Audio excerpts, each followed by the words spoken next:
morning. We are here at the SELÇUK train station and we are on our way to Denizli going to Pamukkale. The ticket costs 49 Turkish lira for two and the journey takes 3.5 hours.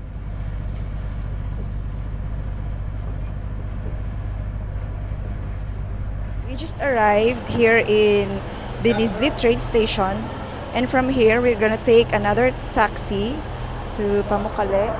The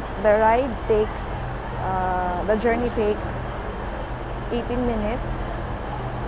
We just arrived here in our hotel, which is the Hotel Sahin. I'm gonna show you our room. We got 2 twin beds. This is the bathroom. And there's a veranda. It's just tiny, pero pwede na din. Oh. So, yun, kita nyo yung puti. Yun yung travertine. We're going upstairs to get a better view of the travertines. Wow! See that one?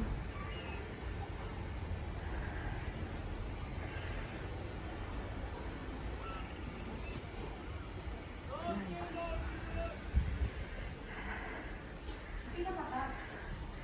We're going on the top floor. I think it's the restaurant. So we can get a better view. Wow. Oh my God. See?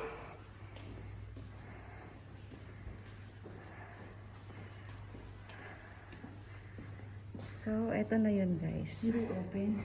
Hindi. Ganda. So, tatawid lang pala tayo.